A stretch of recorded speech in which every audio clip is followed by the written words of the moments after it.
Almost 3 miles below this formation of American flying fortresses, there lies Marienburg in East Prussia. Up to this moment, one of the most important cogs in Germany's war machine. The specific target on which this lead bombardier is lining up his bomb sight is the Focke-Wulf 190 plant. Up to this instant, this aircraft factory has been accounting for almost 50% of Germany's total FW-190 fighter assembly. Miles away. Tons of bombs rain down in a tight pattern of destruction. This, remember, is no area attack. It is an assault on one single target, and any bomb that falls outside that target has failed to achieve its purpose. The assembly of fighters in this Focke-Wulf factory has come to a sudden and violent end. In the British Isles, there are the Allied air forces. On the European continent, we have Regensburg, Marienburg, Bremen, Oschersleben, Warnemünde, and Kassel. These are the major German fighter assembly plants, and as such are actually the center of Germany's industrial defense line. However, these are only the places where the aircraft is assembled into the finished fighting machine. Component parts for German fighters are made at Anklam, the Weser Flugzeugbau Works at Bremen, the great Hedderheim Propeller Works near Frankfurt, the aircraft tire factory at Hanover, the CAM ball bearing plant at Paris, and the ball bearing factories at Schweinfurt. Obviously, an assembly plant can't operate if other plants aren't building the parts from which the enemy planes will be assembled. Hulst produced 29% of all German synthetic rubber production and is in fact responsible for 18% of her entire supply of rubber, natural or synthetic. At Bochum, there's a great steel plant producing high-grade aviation steel. Herøya, up in Norway, is a great producer of aluminum and magnesium, metals which figure importantly in aircraft production. At Ham, there are great railroad marshalling yards, having a capacity of 10,000 freight cars a day. Much of the tonnage handled here is closely connected with the manufacture, assembly, maintenance, and repair of enemy aircraft. And so it is all over Germany and occupied Europe. Everywhere there are plants and installations that contribute directly or indirectly to the making of German aircraft. Industrial bastions which must first be ripped apart before the enemy's armies can be destroyed. The smashing blows by the Allied air forces at Hulst, Herøya, Regensburg, Schweinfurt, Hanover, and Frankfurt have had the result of piercing the German industrial line to the extent of 37.5% of estimated single-engine fighter production in September of 1943. If this rate of drop continues, there can be only one result: the eventual disappearance of the Luftwaffe as a defensive force. But these attacks have had other far-reaching effects. For instance, in January of 1943, just when the 8th Bomber Command had started daylight attacks against Germany proper, 42% of the German fighter strength was concentrated in Western Europe, 33% of it in Russia, and 25% in the Mediterranean area. After 10 months of American bombers appearing by day over Germany, the figures line up more like this. On the Russian front, 19%. In the Mediterranean area, 12%. And in Western Europe, 69%. Germany thought it was urgent enough to withdraw fighters from two important theaters, all in a vain attempt to save their crumbling industry from the grim, destructive blows of the British-American bomber offensive. That is why the Battle of Germany is being fought. Now we come to the problem: how are the targets selected? And what enormous effort is necessary for the 10 or 15 minutes that our air task forces will be over any given target? The daylight bombing offensive against Germany is the responsibility of the 8th Air Force. Under the 8th Air Force are the 8th Bomber Command, the 8th Fighter Command, and the 8th Air Service Command, all of whom contribute to every bombing mission. But it is the Bomber Command which is charged with the actual destruction of the selected targets. The Bomber Command, with which this picture is primarily concerned, is divided into 3 divisions. Each division has a number of combat wings. Each combat wing in turn has 3 groups. This is the chain of command. Since the operations which we are to follow, there have been some organizational changes, but they are principally changes of nomenclature and have not affected the broad strategical and tactical purposes of the organization. For instance, what is referred to as Bomber Command in this picture is now the 8th Air Force. Weather is the greatest single enemy of the 8th Bomber Command, for here is to be found the most changeable, treacherous weather in the world. To keep the most accurate possible check on weather conditions all over Europe, the RAF has established vast communication and reporting systems. Weather planes such as this Mosquito and our own B-17s are continually in the air in an effort to know in advance what the weather will be over Europe and the United Kingdom. This is the weather section in the operations block at the Bomber Command. Here the information gleaned from the weather stations is put together and correlated into weather maps. Accurate predictions must be made as to the direction and speed of the wind, downward and forward visibility, temperature, humidity, possible icing conditions, and probable atmospheric pressure at the bases, en route, and over the target. This is the operations room of the Bomber Command. Here is where the wheels are put in motion for any American bombing attack.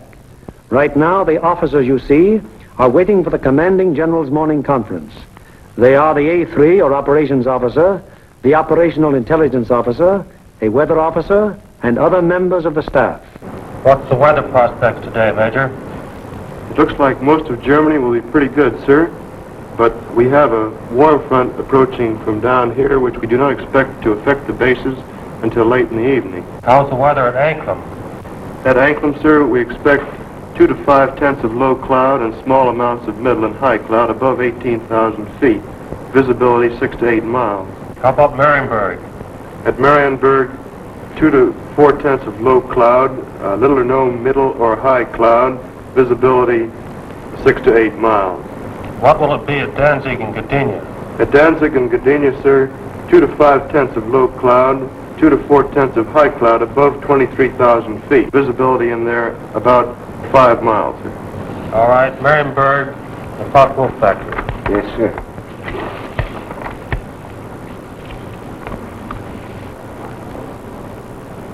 We will attack Marienburg with 2 combat wings, Anklam with 2 combat wings, shipyards at Danzig with 2 combat wings, and the port facilities at Gdynia with 2 combat wings. That will require a maximum effort.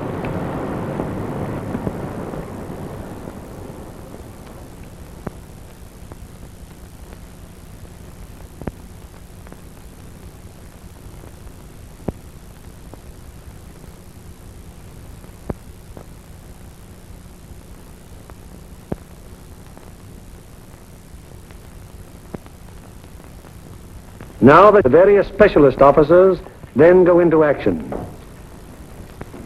This is the operational intelligence section. Here are target files containing complete information as to the type, construction, and vulnerability of the targets. This data is gathered both from photo interpretation of aerial pictures and from confidential ground sources. On the basis of this information, the aiming point for the attack will be selected. The aiming point is a building or installation in the approximate center of the target. Here, operational research experts are minutely studying the architectural and construction details of the targets. It will be their duty to recommend, on the basis of studies previously made, the types of bombs and the proper fusing to accomplish the greatest possible destruction of the objective.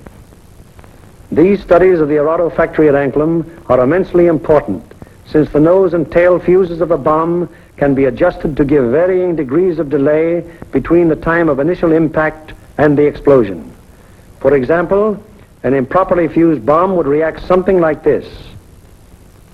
Result, very superficial damage that may hardly even cause delay in production. On the other hand, here's what happens when a properly fused bomb strikes the same factory. Two bombs of exactly identical weight and explosive power have totally different effects because one was fused properly and the other was not. It is the responsibility of the Operational Research Section to determine proper bomb fusing. Here, the commanding general and the operations officer are working out the overall planning of each of the missions with the staff bombardier, the staff navigator, and the flak officer. This would be the best place across the coast from the standpoint of pilotage. But, sir, the flak concentration at that point is quite heavy, the heaviest along the coast. We could rather move them a little further south, what the general suggests, and they would not run into flak difficulties at that point. While this is going on, the various liaison officers stationed at Bomber Command headquarters are busy keeping their respective commands acquainted with the course of events. The closest liaison is maintained with both the RAF Fighter and Bomber Commands, the Royal Navy, the 8th Fighter Command, and the 9th Bomber Command.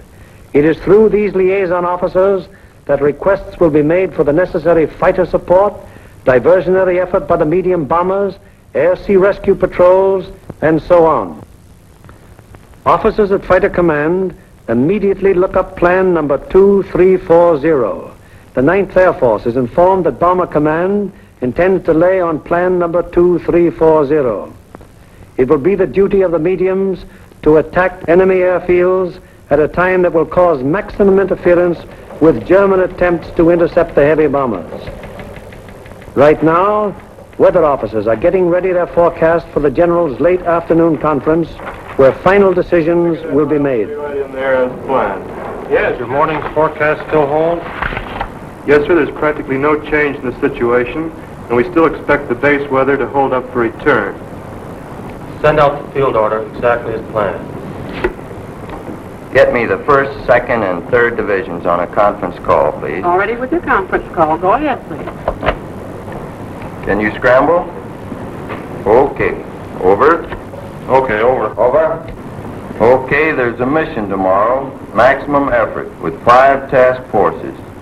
The first task force, comprising 6 groups of the 1st Division, will hit 3948. 3948. Secondary, 8731. 8731. Last resort, 9009.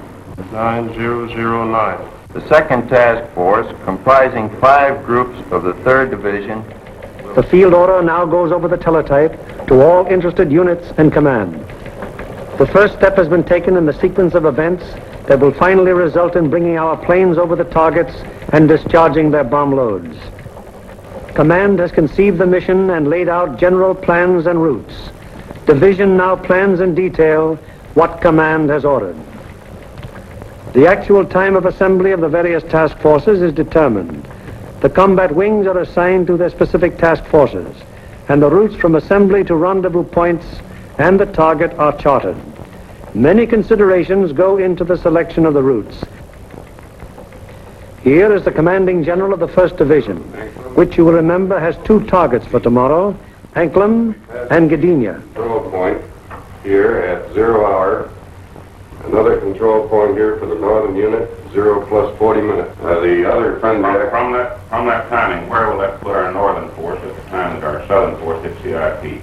the northern force should be about the east coast of Denmark at that time, sir.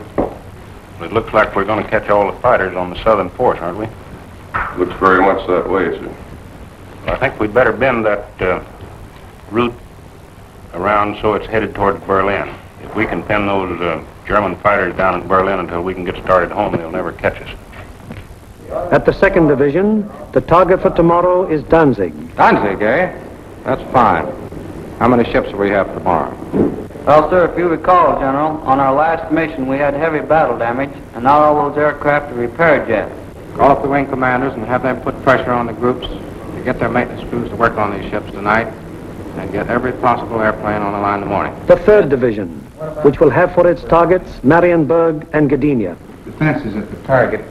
Major Frost, what about the flak defenses? Sir, the upper targets are 24 guns. That approach is good. The lower target isn't defended by heavy guns. No heavy guns whatever at Marienburg. None, sir. The division's operations officer bases his precise plans on aircraft and crews available at the various groups. He then calls the combat wings. Scramble, over. Over. For tomorrow, 1st Bomb Division will be called on for 2 task forces. First task force will be made up of 2 combat wings on targets 3, 9, 4, 8. 3, 9, 4, 8. 8, 7. Okay, ready to scramble? Over. Okay. Over. There'll be a mission tomorrow, and I want 2 groups from each combat wing. The target will be primary 6424. 6-4. Secondary 5381. 538. The last resort. Bomb load. 500-pound GPs fused, 1/10 nose, 1/100 tail. 1/10 nose, 1/100 tail. This is operations of the combat wing, a purely tactical unit having absolutely no administrative functions whatsoever. Assembly. How do you intend to make it? Sir, we'll assemble over Molesworth. Problems of takeoff and assembly are the particular specialized function of this organization. It is the primary business of the combat wing to get the airplanes of its group into the air at the proper times and to get them assembled once in the air. Field order requires that we provide the 2nd Combat Wing and the 2nd Air Task Force. 89th Group will lead, 81st Group will be high, and the 63rd Group will be low. That means that Colonel Whitten will lead the combat wing on this mission? That'll be fine. The Bomber Command has asked for a maximum effort. That means every available plane is to be gotten into the air. Most of the groups are going further than an American bomber has gone before. Combat wings must work out precisely the maximum bomb load in relation to the required gas load. Decisions made in this and other matters are added to the division's field order and passed on to the groups, the ultimate tactical unit, to the men who get the planes in the air and fly the mission. On the basis of the alert telephoned down to the group by the combat wing, the various agencies necessary to get the planes airborne on their mission wheel into action. Intelligence, operations, weather, signals, group navigators and bombardiers have the grave responsibility of passing on and making clear to the combat crews the vital target and route information furnished by Bomber Command and Bomb Division. The proper information folders, maps, weather maps and charts, and photographs have to be selected by the various group officers and then the information therein passed on to the crews. In dispersal areas, ground crews are getting their planes in condition to fly the mission.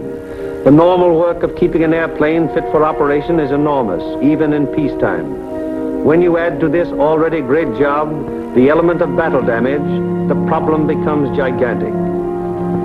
Engines, wings, propellers, controls, wiring, fuel system, oxygen system, the 1,001 elements that go to make up the complex mechanics of a heavy bombardment plane all must be kept in perfect shape.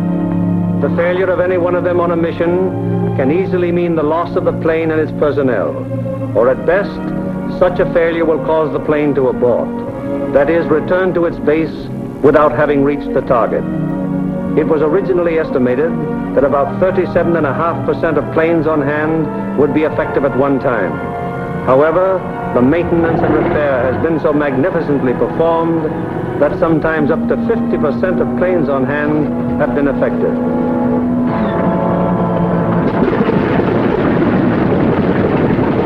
Ordnance is already at work, getting the bombs in their racks and loading ammunition onto the plane. The bombs have to be placed in their racks very carefully.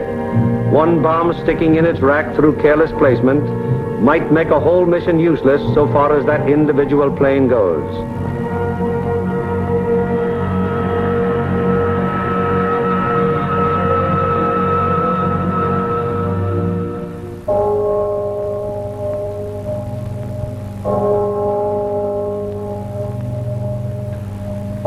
Three o'clock in the morning. All over England at this exact moment, American air crews are being roused from their sleep. Okay, fellas, roll out. We have a mission this morning. Breaks in half an hour. Captain Kirk, Captain Thompson, Lieutenant Bushka, Ackerson, Alloway, and Hawker scheduled to fly. We'll snap it up. Through the cold of the English early morning, the combat crews go to their mess. They have no idea where they're going yet, but they know they'll be taking off in about 4 hours. Now, at all the groups in the bomber command, the air crews are assembling in the briefing rooms to learn the target for today.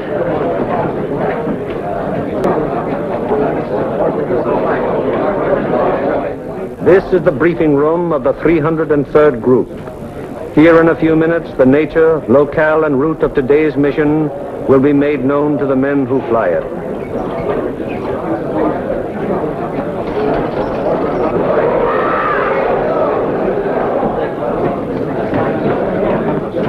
The target for today is Anklam. Specifically, you are to destroy the Arado factory. This plant manufactures aircraft components, principally wing and tail assemblies for the Focke-Wulf 190. The parts are then shipped to New Brandenburg for assembly. I cannot stress upon you too much the importance of this target. If it is successfully destroyed, it will have a very serious effect on Germany's aircraft production. Your IP is on the northwest side of New Brandenburg.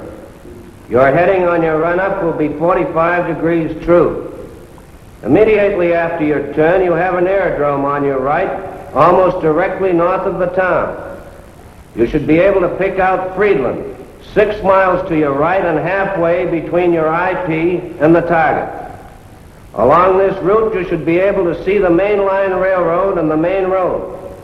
From Friedland, the main road moves in toward your run-up and goes into Anklam, but the railroad terminates at Friedland. Shortly after passing Friedland, you will see a peculiarly formed wooded area on the right of your course.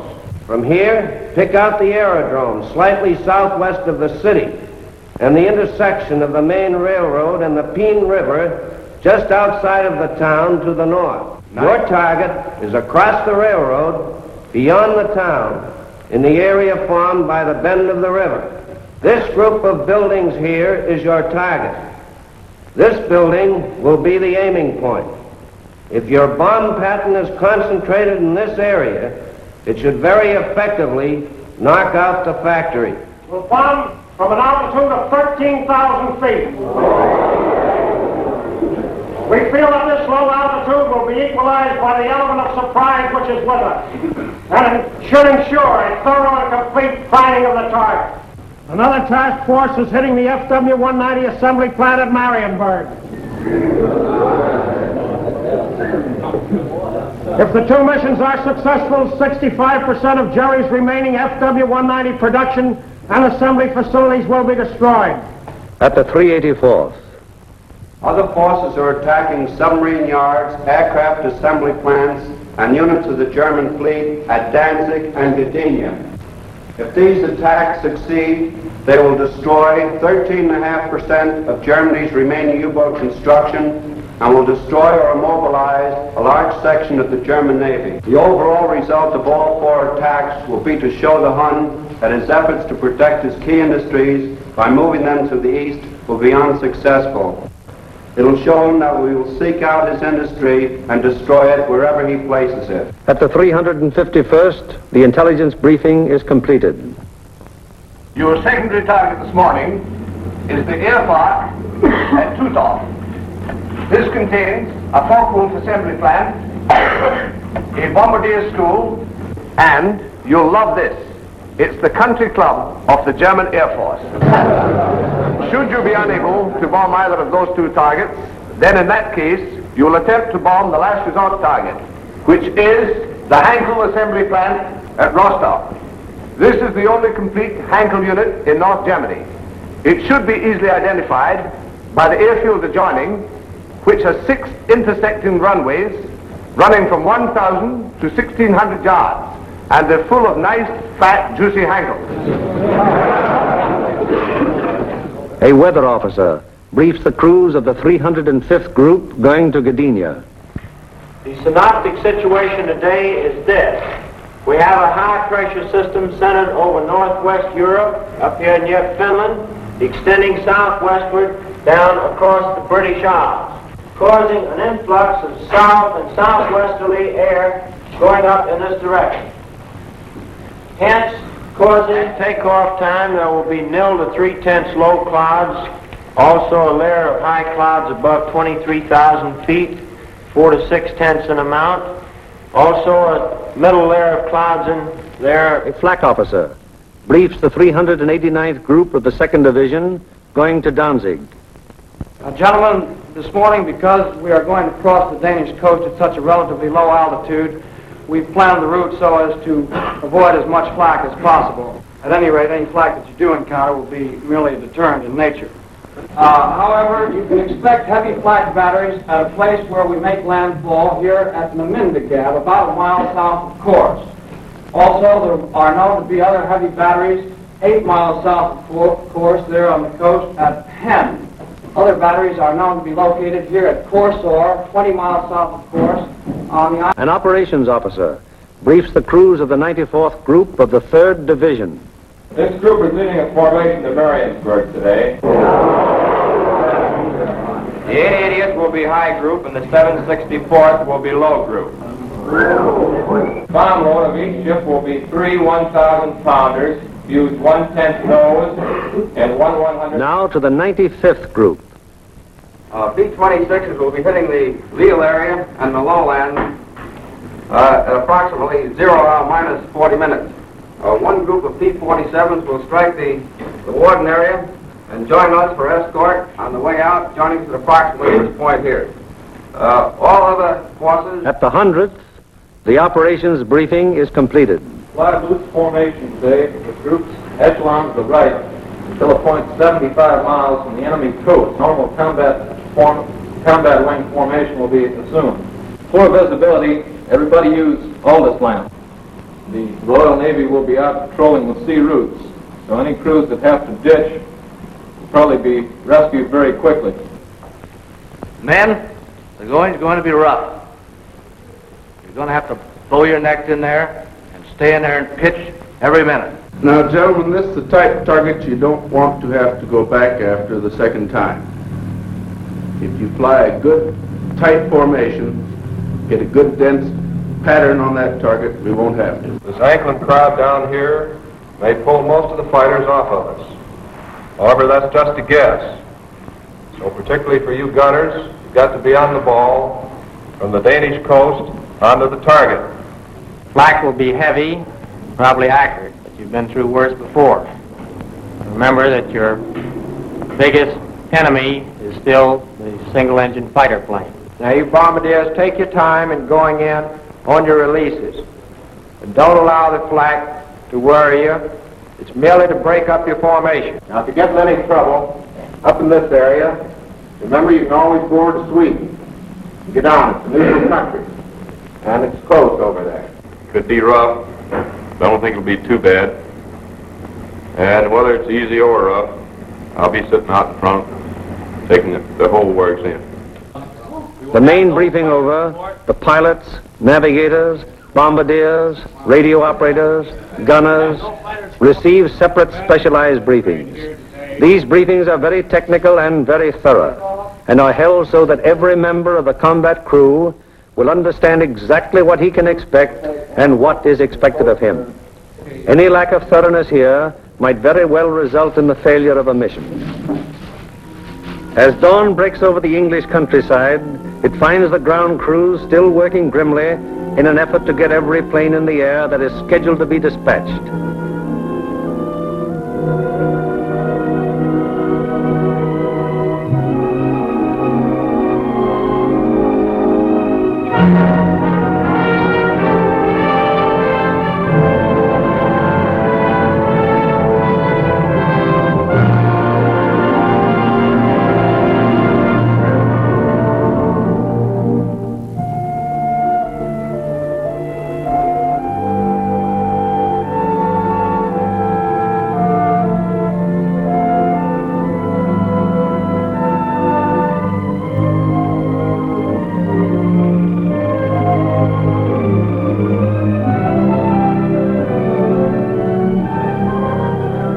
men take as fierce a pride in their planes as do the air crews.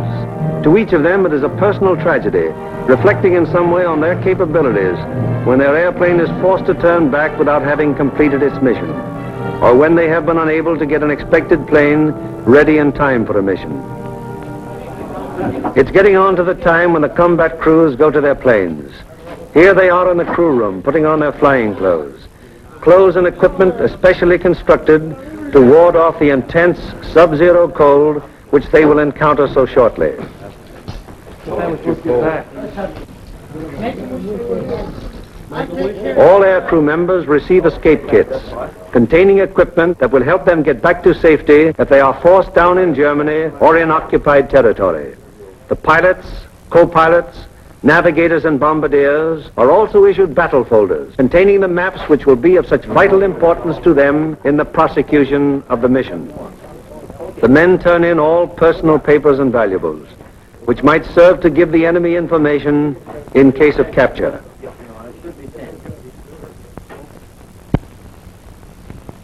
Some of the crew members turn to their chaplain, whose ministrations are always available to the men of the bomber bases.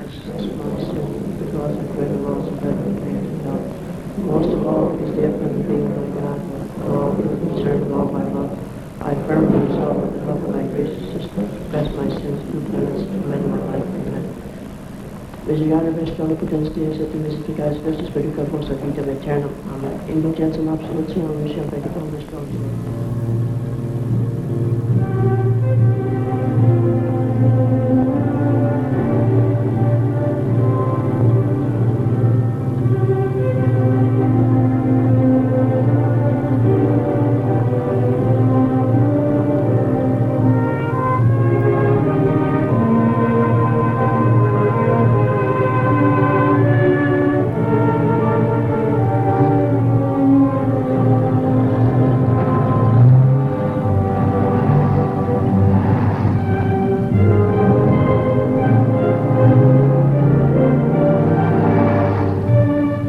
So changeable is the weather in the European theater that sometimes widely varying conditions will be found on fields only a few miles from each other.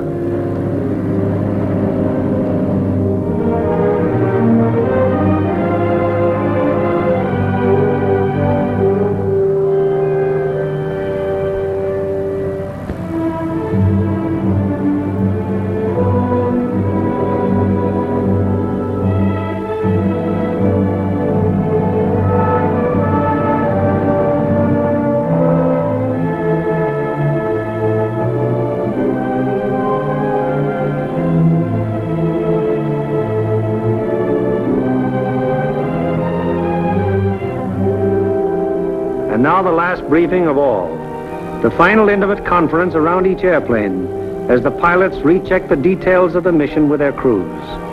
Crew members have ceased to exist as individuals. They are now 10-man teams, and on the excellence of their teamwork will depend the success of the operation.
20-odd fields of the 8th Air Force, more than 400 forts and liberators, with their 4,000 crew members, taxi for the takeoff.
Plane of each squadron, upon becoming airborne, proceeds for about 90 seconds. It banks sharply to indicate its turning point, then goes into a slow left turn. Each successive plane in the element turns as soon as the pilot sees the plane in front of him turn. The element of 3 planes levels off at 1,000 feet and returns parallel to the takeoff runway at a distance of about 2 miles.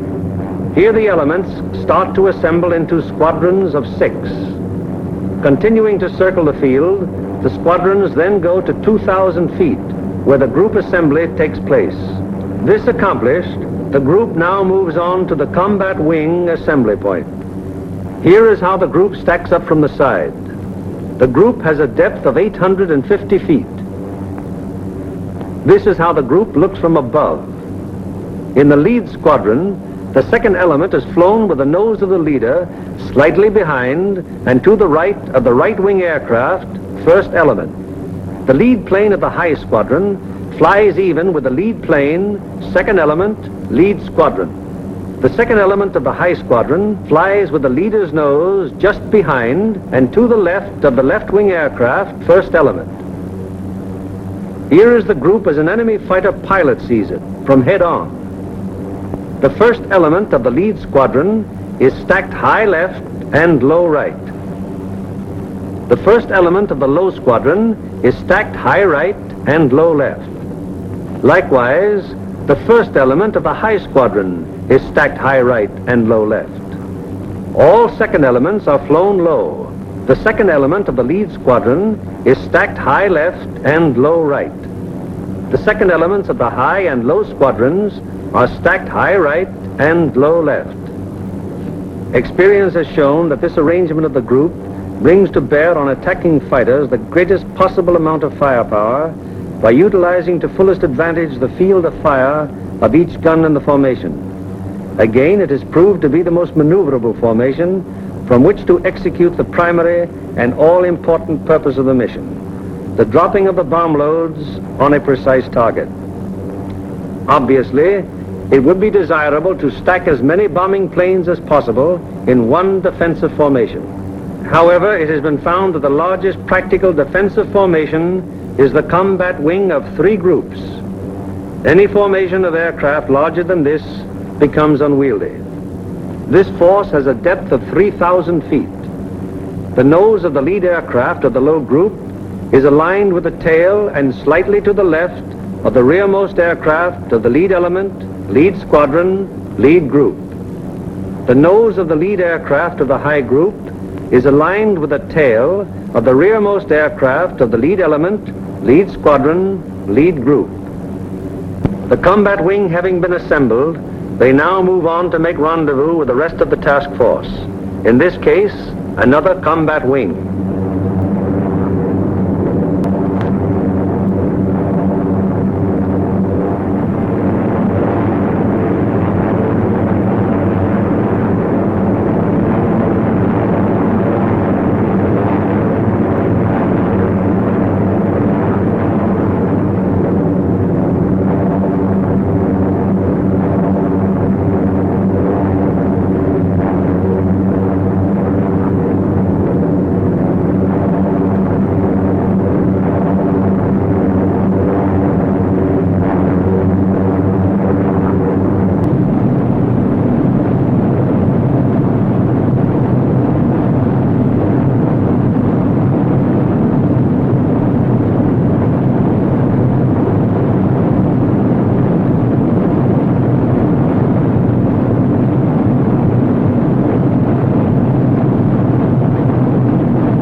From the force which is to attack Anklam is now approaching the Danish coast, and the formation is subject to enemy attack at any moment.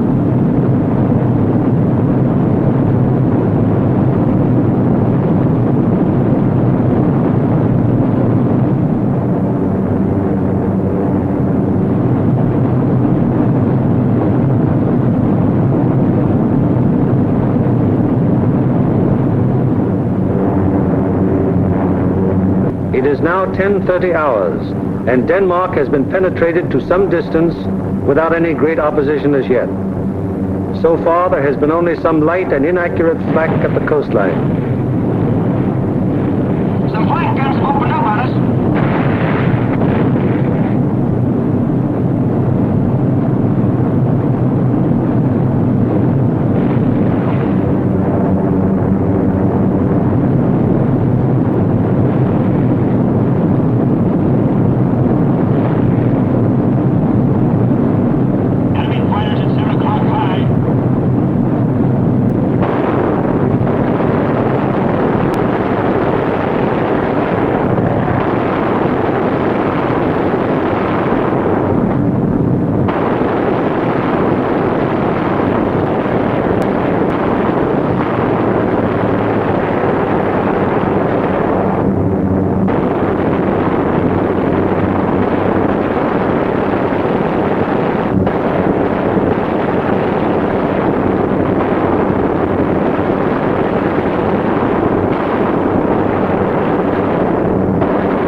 on, the Anklin formation has to contend with constant German fighter attack from all levels and all clock positions. During this time, the gunners aboard the fortresses knock down fighter after fighter.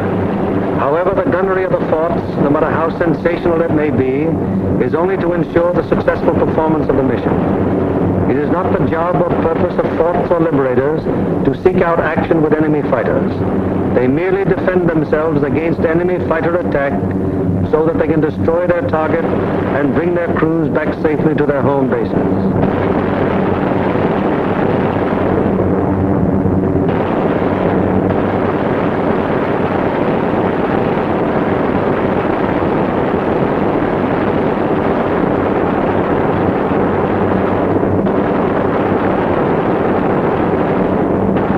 Anxious moment comes now for the lead navigator and bombardier. The formation is approaching the initial point. That is, the point where the wing will turn off and make its bombing run on the target. Upon proper navigation to this point may rest the success of the entire mission. Pilot to left, waist gunner. We're over the IP. Release flares. Waist gunner to pilot. Roger. Once the combat wing has reached the IP, it breaks up into 3 component groups, for the wing formation is too unwieldy for a unit bombing operation. As the IP is reached and the lead airplane of the lead group is about to make the turn, it fires 2 red flares, spaced 5 seconds apart. Then the group makes its turn onto the run-up. The low group goes on straight ahead for 20 seconds, then makes its turn. The high group proceeds for 20 seconds beyond the low group's turn, then it turns on to the run-up. The most critical defensive period in the mission has begun. The wing, to accomplish most efficiently its primary purpose, the bombing of the target, has sacrificed its mutual defensive firepower, and the groups are thrown on their own. Now the crucial moment is almost here. The moment around which the entire mission revolves.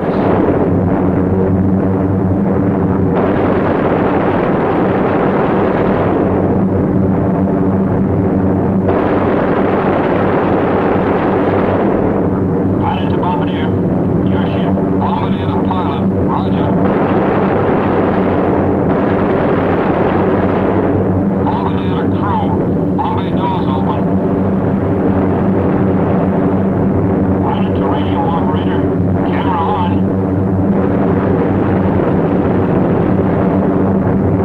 The bomb bay doors open. The group is committed to its attack. No evasive action may be taken until the bombs are away. And at this time, the formation is most vulnerable to attack, both from flak and enemy fighters.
Marienburg, an hour later, the second task force comes over the target.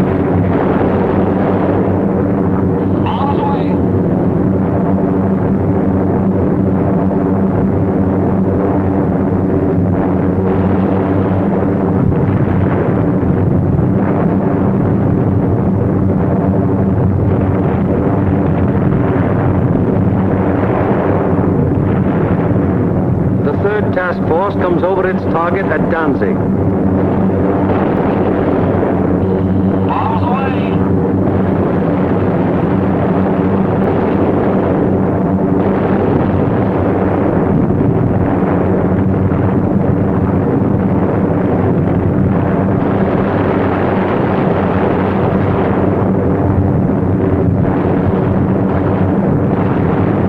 The 4th and 5th task forces arrive over the harbor area of Gdynia.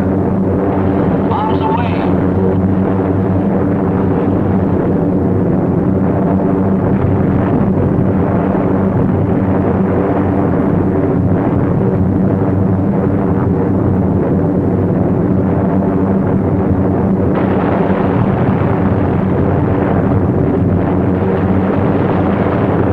Bombs away on primary at 1142 hours.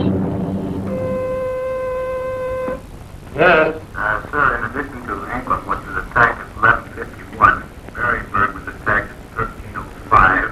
It is standard procedure for the group leader to inform Bomber Command the moment the target has been attacked. Bomber Command, in turn, promptly informs the commanding general of the 8th Air Force. Laker, I have the additional information. I reported to you that Anklin was attacked. All primaries were attacked. We received strike messages on all primaries. Danzig at 13:07, Marienburg at 13:05, and Gdynia at 13:11. Yes? Yes, sir. I'll advise you as soon as they land. After getting bombs away and closing the bomb bay doors, the groups can now defend themselves again, at least to the extent of evasive action against the flak and fighter attack.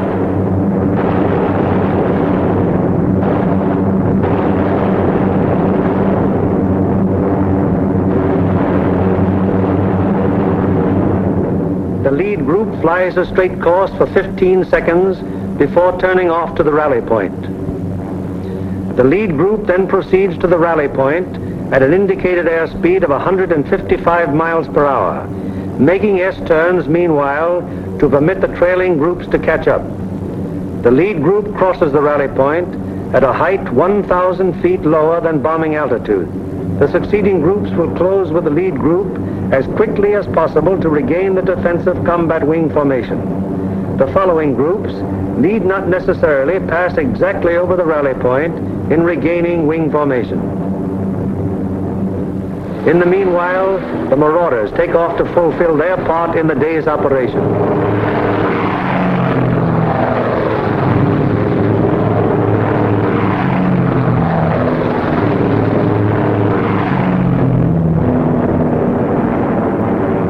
They bomb the aerodrome at Woensdrecht, one of the most important of the enemy's fighter bases.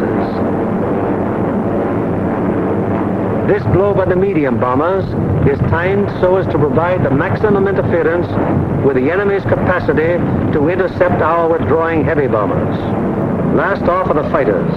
Their great speed will enable them to reach the Leeuwarden district in a short time, sweep the area clear of enemy fighters, then give the heavy bombers withdrawal support from the enemy coast home. At the fields, it's getting on towards the most nervous of all times, the estimated time of return. Everyone who stays behind sweats out this period at the end of each mission. Here at the control tower, at the dispersal areas, at the Red Cross, at the Officers Club, everywhere on the field, the one thing paramount in everyone's mind is that the group is due back.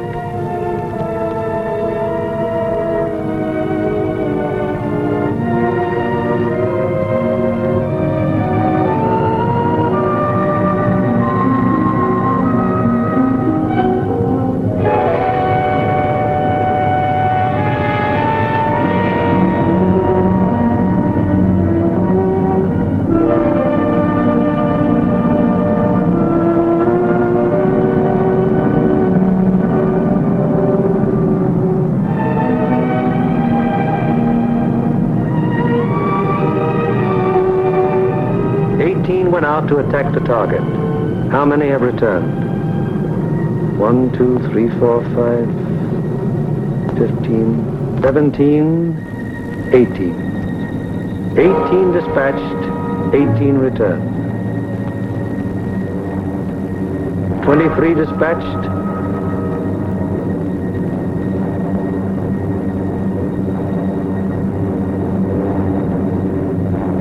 23 returned, which weren't so fortunate. 18 dispatched, 17 returned. 20 dispatched, 19 returned. 20 dispatched, 14 returned. 19 dispatched, 18 returned. 20 dispatched, 10 returned. 18 dispatched, 8 returned.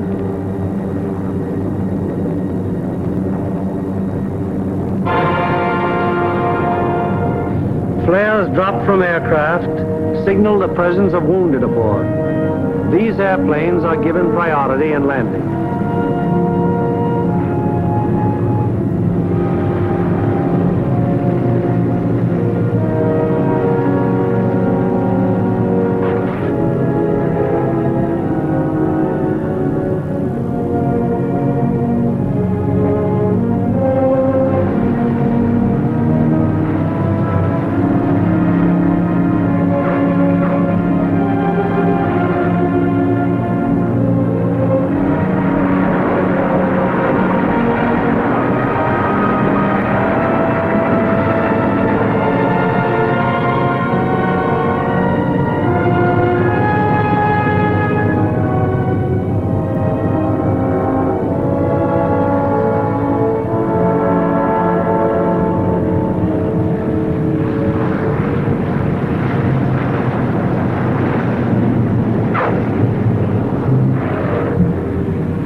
The airmen are home. Job isn't over yet. Before they can go to their billets for a well-earned rest, they must first undergo one of the most important phases of any mission, interrogation. It is highly important to question the crews at the first possible moment after the mission, while their impressions and memories are still fresh.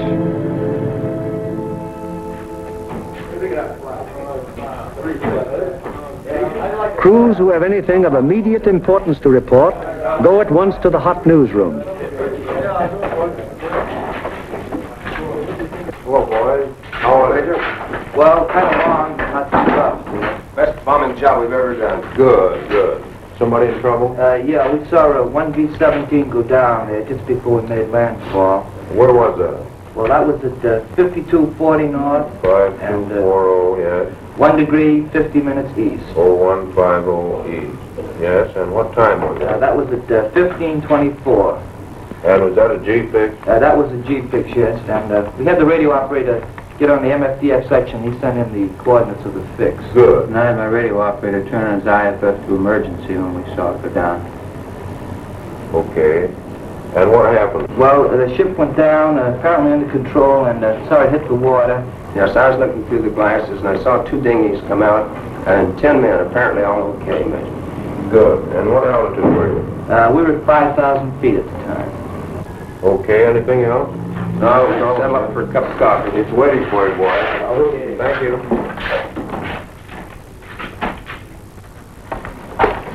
3rd Division, please. They are, Smitty. I got a B-17 crew down the dinghy. Thanks, Bill. 16 group, please. Stress aircraft priority. Fire patrol, please. 16, bomb division here. We have a B-17 reported fixed at 52 degrees, 30 minutes north, 1 degree, 30 minutes east. That's right. He was seen to ditch, yes. He was seen to ditch at 15:24 hours by the reporting aircraft. 2 dinghies were seen to break out, and 10 men got into them. The reporting aircraft is at 5,000 feet. Yes, that position's an MF fix. Okay, 16. Thank you.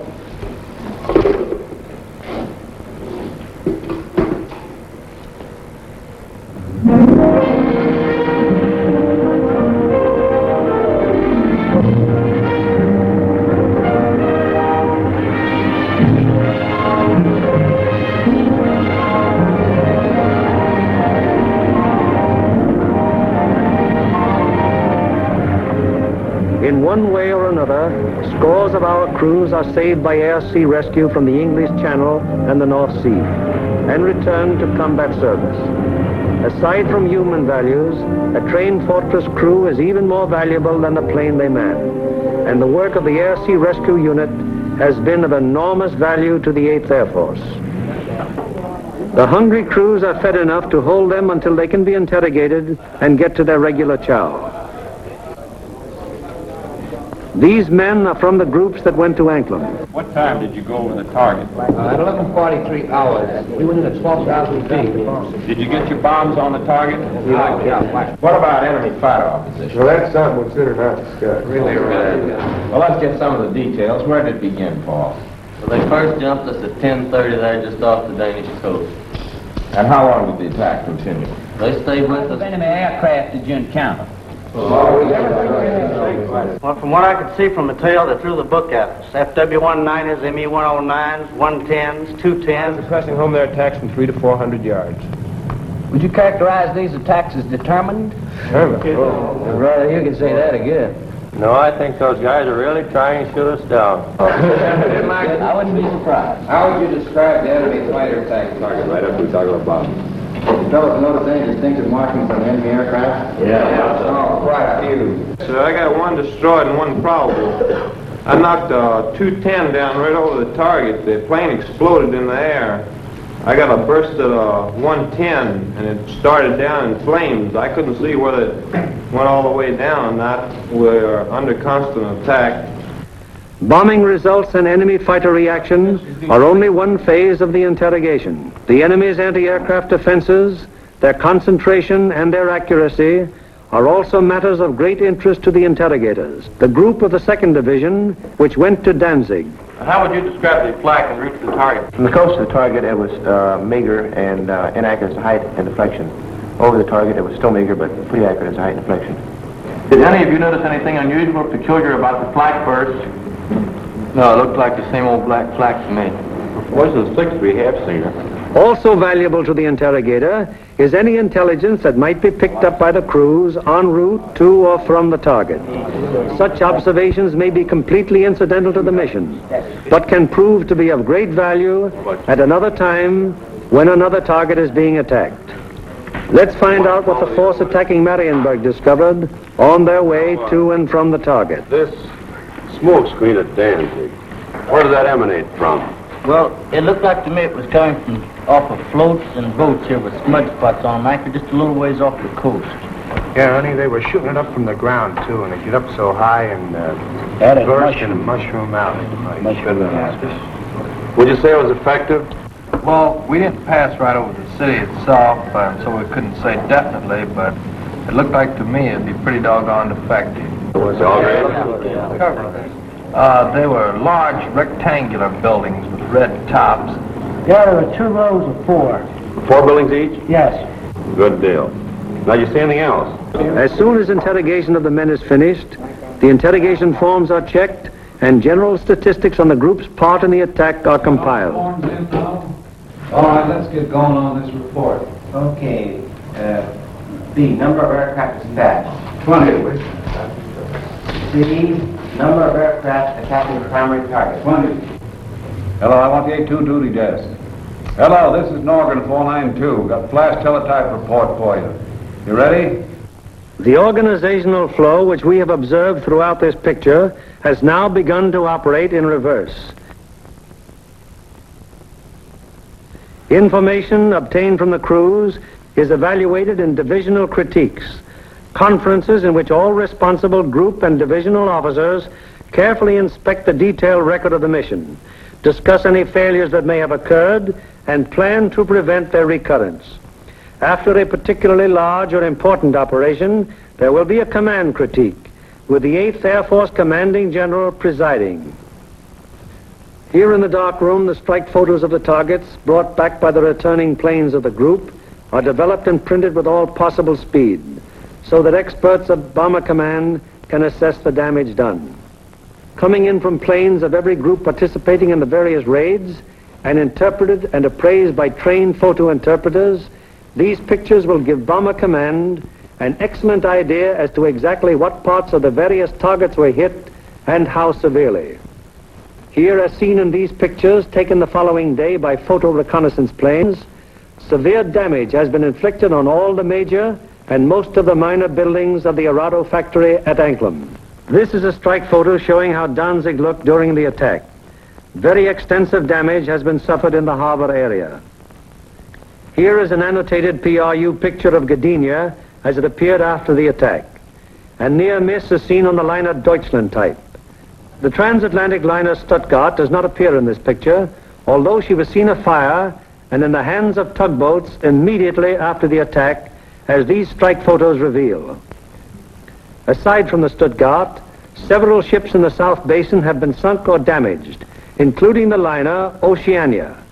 Shore installations are also heavily hit. At Marienburg, the PRU photo discloses that the damage was exceptionally severe, almost every building having been destroyed or seriously affected. General Arnold has characterized this attack as the greatest example of precision bombing on record. Other targets will be as thoroughly destroyed.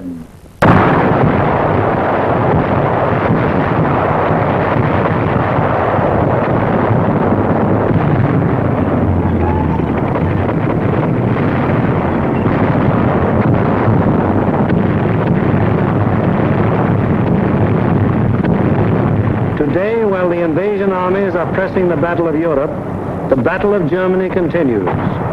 Day by day, whenever weather permits, heavy bombers roar out over the heads of the advancing ground forces, blasting away systematically at vital industrial installations hundreds of miles to the rear of the enemy lines. Now, in contrast to earlier days of strategic bombing, when forts and liberators fought their way alone, fleets of long-range fighters, Mustangs, Thunderbolts, Lightnings, convoy the big bombers all the way to their targets which may be anywhere in German-occupied Europe. The flood of supplies so necessary to the survival of an army or a nation, synthetic rubber, steel, food, fuel, textiles, this flood is gradually being reduced to a trickle. And finally, even this thin, inadequate stream will die away. Then the German armies in the field and the German workers on the home front will have no food for their stomachs, no clothing for their bodies, no metals for their machines, and no fuel with which to run them. then the Battle of Germany will be won, and with it, the Battle of Europe.